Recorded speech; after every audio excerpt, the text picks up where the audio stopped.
Now where could it be? Looking for this attaché case, Mr. Winslow? I don't understand. How... Because you and Jane were working together to steal top-secret information from Nigel Watersford. I've never tried to do anything of the sort. I'm sorry, James, but the fact that Mr. Badgepie saw you pick Jane up in your car after she stole the case from Nigel makes it difficult to believe that you are innocent in all of this. Purely speculation. You have no evidence. Actually, we do. We have your answering machine with a call on it that can be traced back to your buyer, Yuri. Who is Yuri, James? A Russian spy. I became friendly with him during our tour of the former Soviet Republic, back in my Shakespearean days. He offered to buy anything of value I could obtain. You knew about Jane and Nigel's relationship, didn't you? I did. And I knew that Nigel had access to valuable information. I told Jane if she could get her hands on any sensitive material from his office, I'd split the proceeds with her. What happened the day that she took the attaché case? I picked her up in front of Nigel's office as arranged, but Jane insisted on keeping the case in her possession and accompanying me to my meeting with Yuri. But Jane regretted what she'd done, and when she spotted Emma and me at Covent Garden, she approached us for help. And when she spotted Giles watching her, it scared her off. I knew she'd had second thoughts when she failed to meet me before our rendezvous with Yuri, so I went to a dressing room to look for her. And found her dead? Yes. I'm ashamed to admit I was actually more concerned about the attaché case. Before I could search for it, I heard someone coming, so I hid. Did someone enter the room? Indeed, it was Giles Badgepie. After he got over his shock at seeing Jane dead, I watched as he found the attaché case and left with it. A perfect crime of opportunity. I was trying to catch up to him when I ran into you at the theater.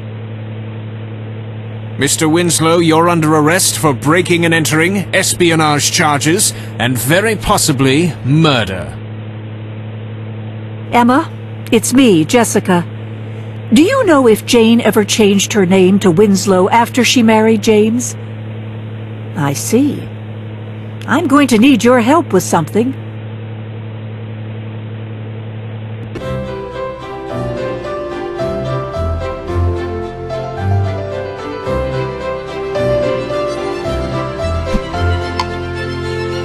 Oh, hello. It's Miss McGill, isn't it? That's right, love, but you could call me Emma. May I have a word with you? Of course. My cousin just called to tell me that Jane's ex-husband, James Winslow, has been arrested. She said he was the one who put Jane up to stealing that attaché case from your husband, which has now been recovered. So? So, don't you see what a golden opportunity this is? I'm afraid I don't. I figure I can sell the story to the press. An actress seduces an influential member of Parliament and steals his secrets for her ex-husband. A story like that should be worth a tidy sum. What does any of this have to do with me? Well, because if you added your side of the story, it could enhance its value. You can tell all of England exactly what your deceitful husband was up to, so his tarnished reputation doesn't rub off on you. I just don't know. I've got a fresh pot of tea ready. May I offer you a cup? That would be lovely. I'll just wait right here then, shall I?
Ms. McGill, I'm afraid I can't make such a big decision so hastily. I understand. I'll give you the rest of the day to think about it. But that's all the time I can spare. I'll be at the Milton Theatre at 10 o'clock tonight, waiting for your answer.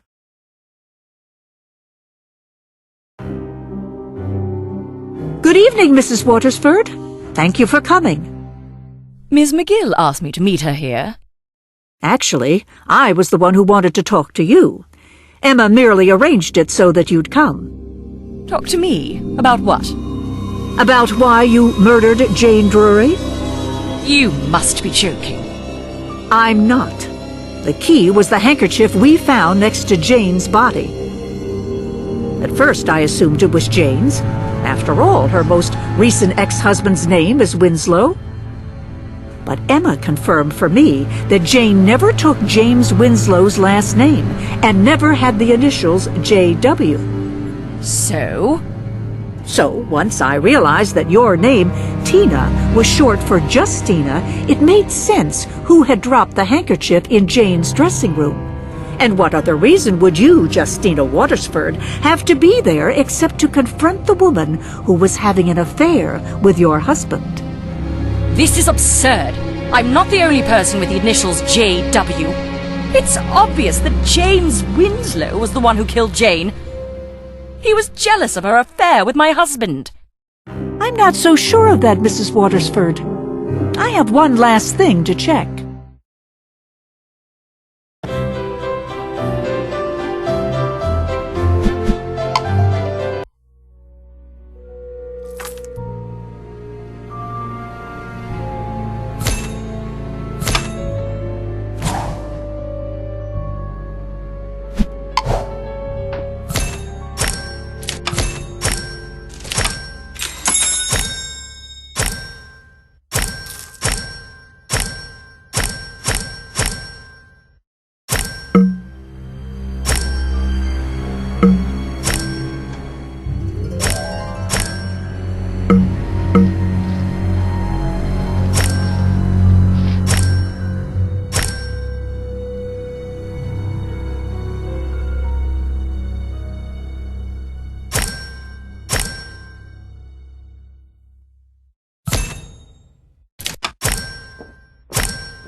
All right.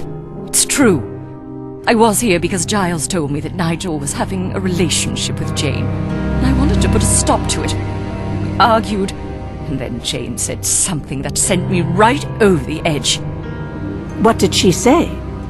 That Nigel said he couldn't wait to escape from our marriage.